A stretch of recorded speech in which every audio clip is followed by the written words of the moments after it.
work, whether it's in downtowns or preservation, really we're doing this for people, right? And it's the people that we get to interact with that make it worth it. And one of those really special people that all of us in this room have had the chance to interact with or have been impacted by, even if we didn't know it, is Eric Gilbertson, who's here tonight to receive a Lifetime Achievement Award on behalf of the Division for Historic Preservation and the Preservation Trust. Yeah, let's just give him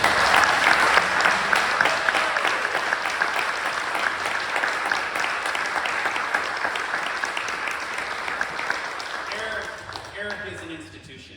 You know, over 50 years of commitment to the field of historic preservation in Vermont. You know, it was actually my 50th birthday this year, and I randomly, my wife took me out to dinner, and we ran into the team at the division and Laura, and at dinner, and I said, "Oh, Laura, I'm turning 50, I'm historic." And she goes, "You might be old, but you're not significant." It's a great line, it's a great line. Eric is both historic and significant to the state of Vermont. He is a friend, a neighbor, a mentor, and really just a great person. When you think about like the barns that this guy has been in, the old buildings that this guy's been in, the people that he's helped, the conversations that he's had, he's just done so much to help so many people do the things that they want to do and really help preserve the character and the built environment of Vermont. For that, all of us are grateful. With that, I'm going to turn it over to my colleague and friend Laura, who's going to speak more about Eric.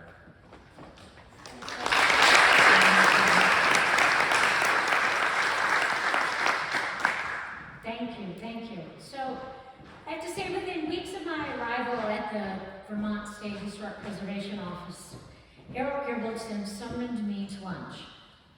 But because of this man's reputation precedes him so loudly, I knew I couldn't decline and had to go.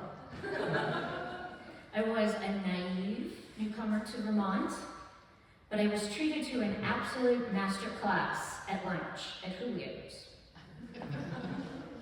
He gave me the colorful history of the division, the good and the could be better, along with a deep dive, as you would expect, into his own background, a truly glowing review of the amazing staff that I was inheriting, and, of course, several very colorful stories that, as a lady, I cannot repeat.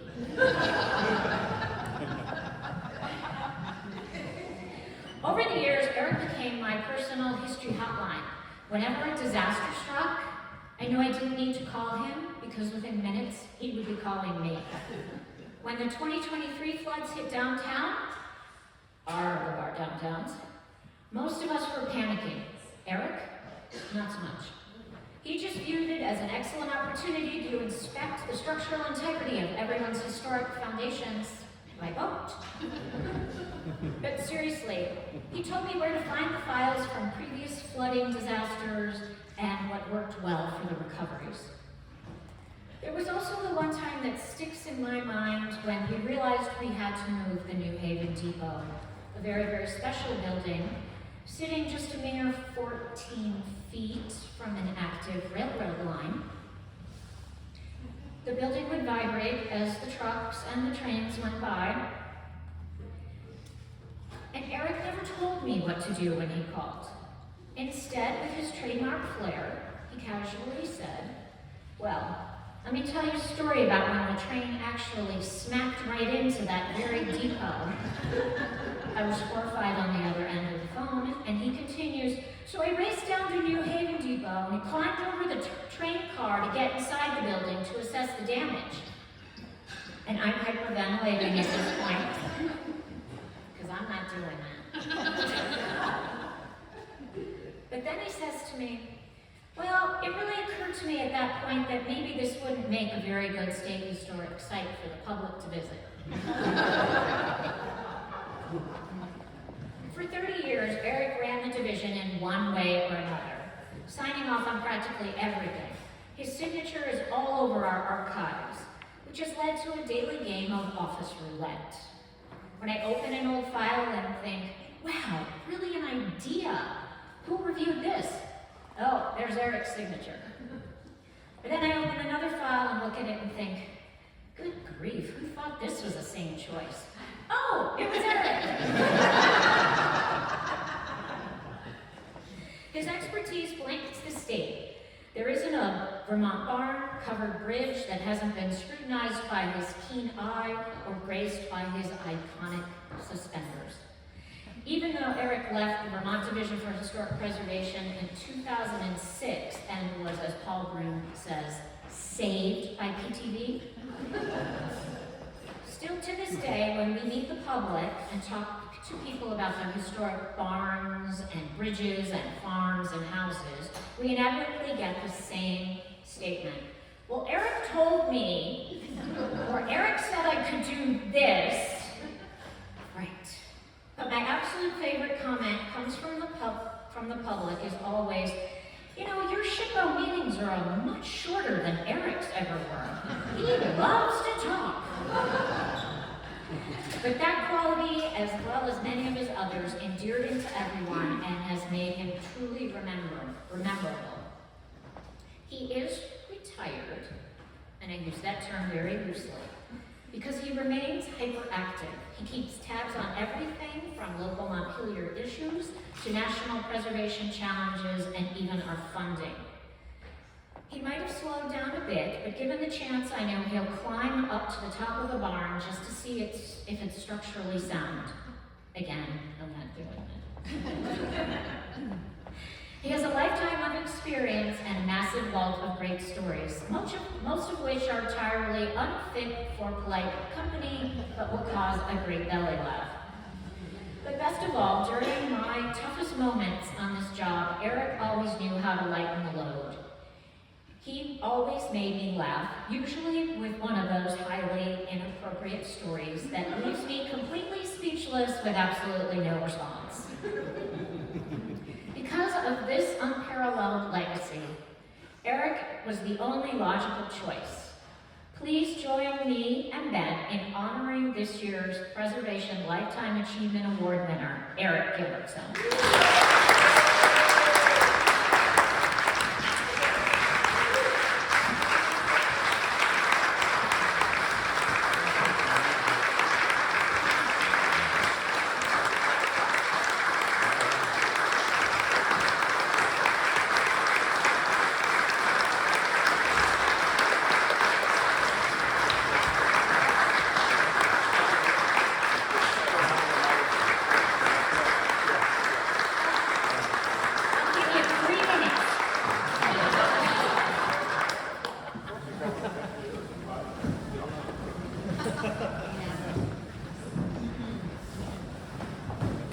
Well, thank Laura and Ben and all those who participated in getting me standing up here. I can tell Ben called me this morning and said, you know, it's easy, the crowd loves you. And I said, you know, I thought about it for a while and I said, it's a lot harder to talk to a crowd that loves you than one who hates you. Because they all know you too well. So, anyway, thank you very much. And I'm really happy to be in St. Albans. I have a long history with St. Albans. One of the things that was sitting on my desk when I came to Vermont was a $1.2 million grant to assist communities along the Bicentennial Railroad, which St. Albans, down to Rutland, and back. And 20 out of the 21 towns on that loop took advantage of a planning grant that we had, as did St. Albans, to identify the buildings in downtown and how they might be improved easily and to protect that downtown. And I don't know whether any of you here remember John Finn, who was the senator from St. Albans, and he called me one day and said, well, we've got to save that 40 and 8 car, which is down in the Steamtown Museum. And it's the Merci car. France sent one to every state, a 4-wheel boxcar with gifts from France to thank every state. Well, John Finn moved up here and it sat by the shopping center for for a while. But the people, of course, it's all built in metric measurement stuff, but the group from St. Albans is a 48 club here, restored the car and did an excellent job with it. It now sits down in the National Guard Museum. So that, and the downtown study in St. Albans was a great start to identifying the historic buildings, identifying the downtown. And St. Albans has been a continual participant in that kind of thing for a long time. I mean, Taylor Park is wonderful. One of the grants that I administered went to restore the buildings on this building, the fountain in Taylor Park. What a resource, Taylor Park. And at St. Albans recently, I sit on the Montpelier Historic Preservation Commission, and Montpelier is struggling with several things in downtown, and they're looking to St. Albans as an example of how to deal with infill in downtown. So congratulations, it's great to be here and see what's happening. And I gotta tell you a story today. Just keep it clean. I got a call that a train had run into the New Haven station, and they'd taken out half of two different walls. The coal train, derailed and hit the station. It turned out to be a long argument because the owner of the train said it was a track's fault and vice versa. But the kind of funny part about it was what rolled the train out of the station was a semaphore block. A huge concrete block just tipped that train out of the station. And I worked with an architect from Virginia, or a contractor from Virginia. We got a crane down to lift the semaphore out because it went through a hole in the roof. And I got a nasty letter the next day from the railroad saying, do you realize the extreme hazard that you had putting your crane on our tracks? Of course, this car is sitting off the trail and everything. And I wrote back a very short reply. You keep your trains out of our station, we'll keep your trains off our tracks.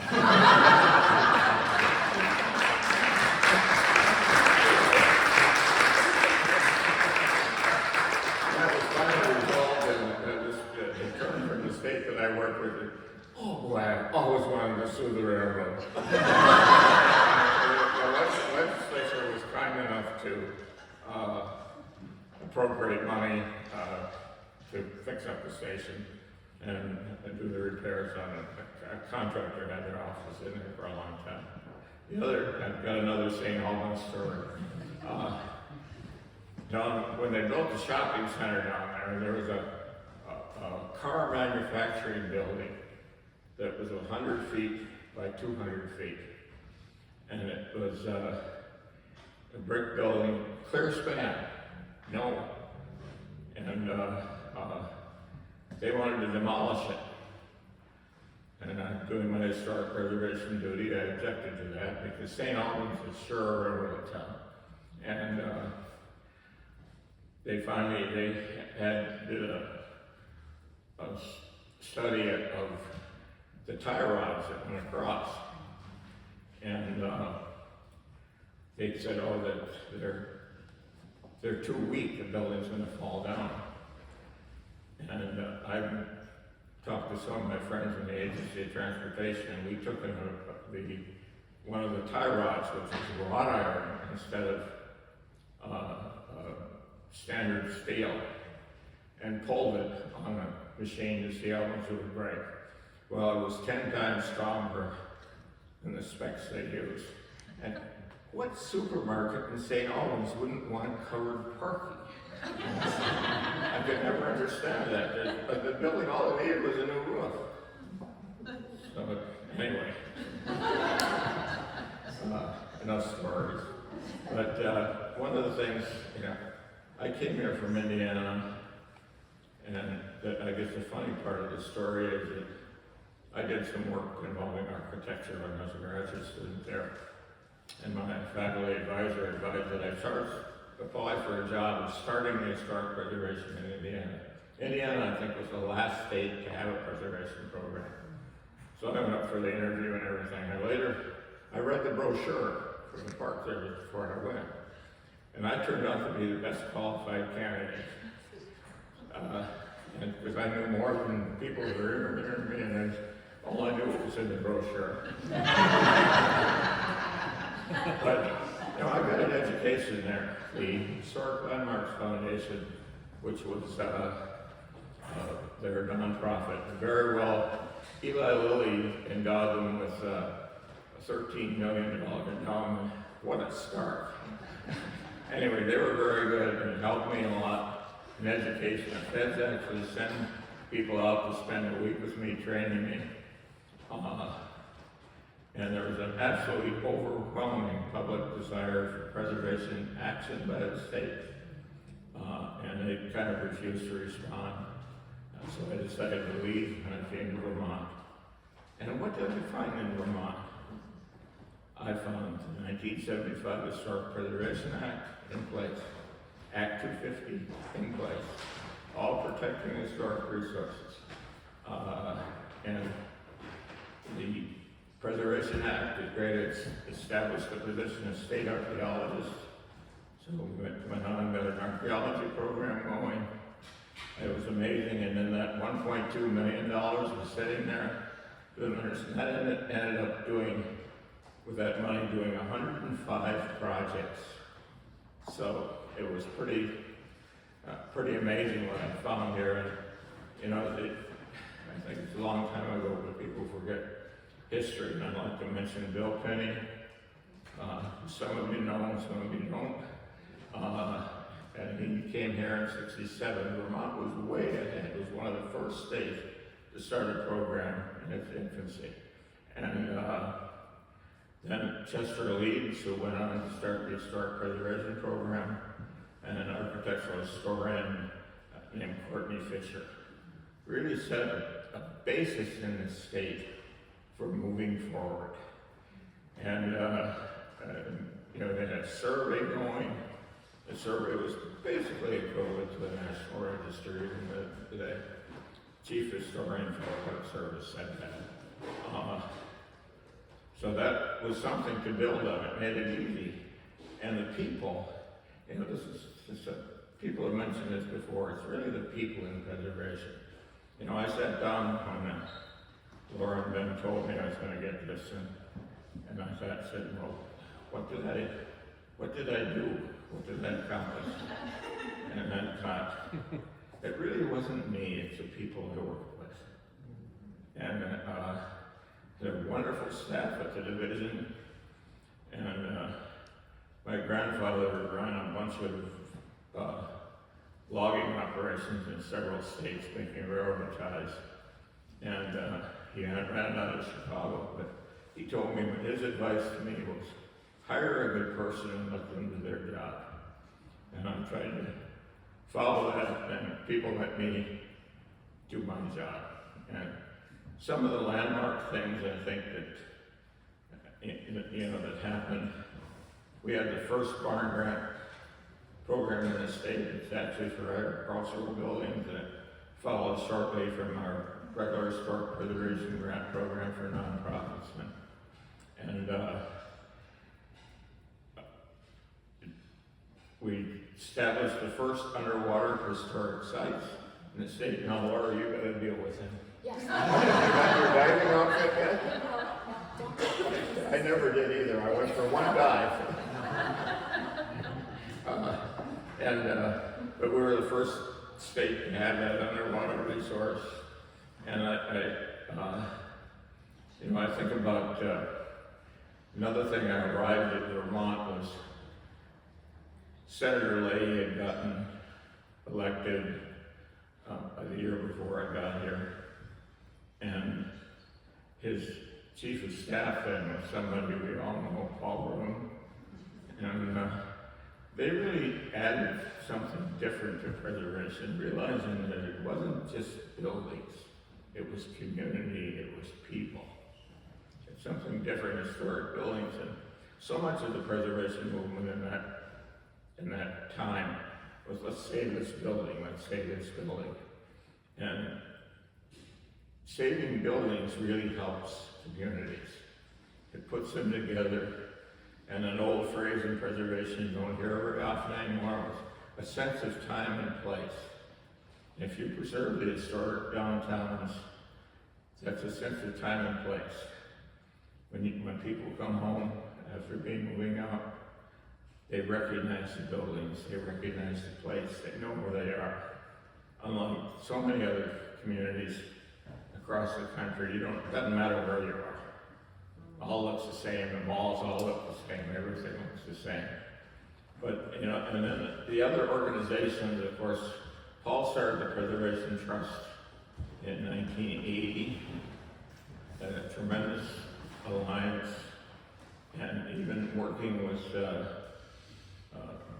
Senator Leahy and Paul to do some grants and do some programs here in Vermont to different the community. And then we got, the whole village store program, community gathering places, all very important, and buildings are a part of that. They're not all of it, they're part of it, and they make it happen. And it's amazing, just to go back to St. Albans, you look at St. Albans and Stanton Taylor Park, it looks the same as it did 50 years ago, or better. Mayor Chaffee, you've got a job ahead of you, keep that going. Anyway, the Vermont Housing and Conservation Board, tremendous in addressing housing is a big issue. They're able to address housing and combine historic preservation with housing to develop historic buildings into housing. What an amazing thing. I could go on, and I know I've forgotten things. But anyway, I think all of you and all the people doing preservation today have a real challenge. The feds are failing us in many, many ways. And Laura just got the notice that she has to apply for the money that was appropriated when? In October? It should have been in October, yes. Yeah. And so here, and I know I sit on the Historic Preservation Commission in Montpelier, and we applied for a grant. We got this nice notice, we got the grants, but the money's not here, so we gotta wait. That's a failure in the country, and you know who we can blame it on. The other thing that's happening in Vermont, and I think VHCB went a long way to solve this, is the housing problem. And the attacks on Act 250. How much housing has been done? Karen, you can probably, how many units of housing have been done by VHCB in historic buildings using the tax credits and all of that? Lots. So the downtown housing, I know in Montpelier, blocks that have been empty for longer than I've been in Vermont, are now really nice housing. And so I think that the organizations and communities that make up Vermont, even the Lake Champlain Basin program is working on our underwater stuff. We have a interest in the basin program, a family interest in the basin program, so that's good. But, all these organizations are cooperative, they're working together, they're doing things together. And that's what's important, is the people. And I would really advise everybody to look to your local organizations. Get your town to be a certified local government. You can do wonderful things with the grant money. The state has to give 10% of their money to certify local governments. Do that. Take that money, develop. I was impressed in Montpelier, the city just got honored by a business journal for its downtown and the staff in downtown. And the staff said, historic preservation is really important in downtown Montpelier. And to hear the city staff say that in a business format was really very satisfying.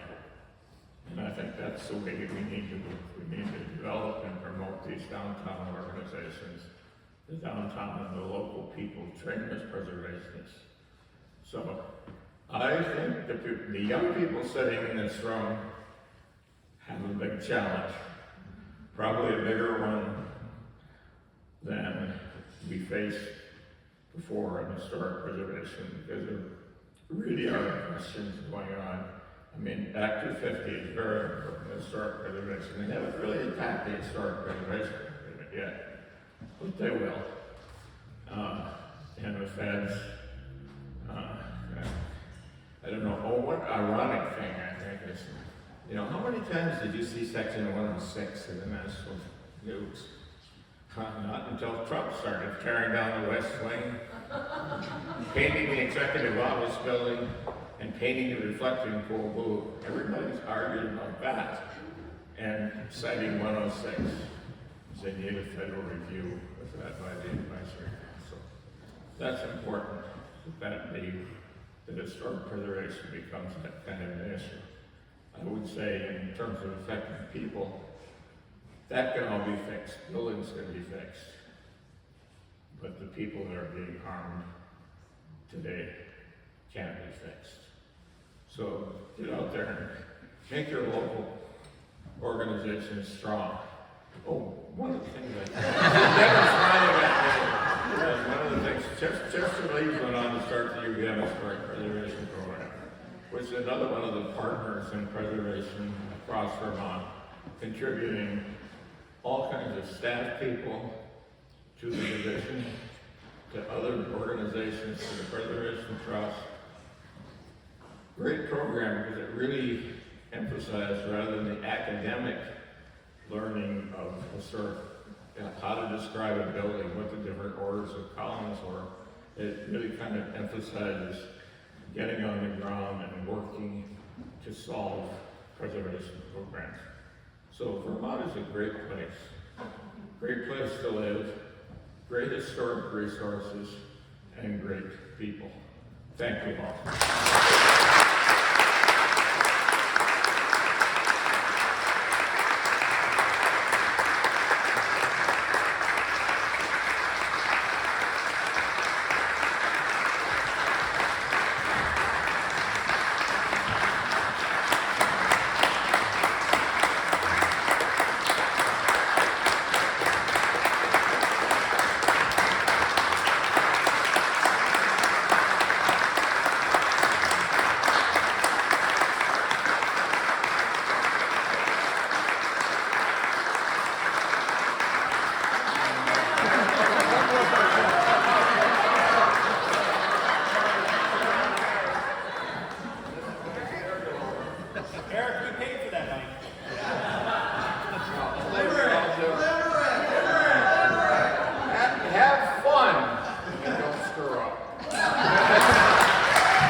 quiet and speechless. I wouldn't have believed it if I hadn't been sitting there. So, I have one very special announcement to be making. This has been 50 years in the making.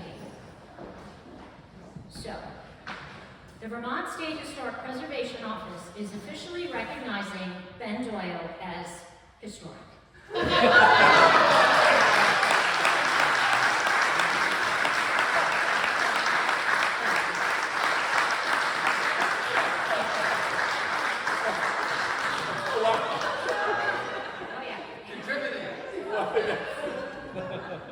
We are acknowledging his exceptional significance,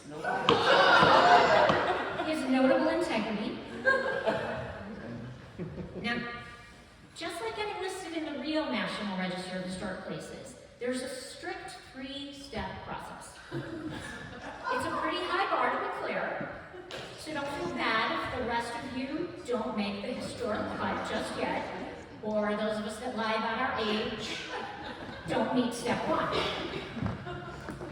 So here's how Ben made the cut. Step 1 is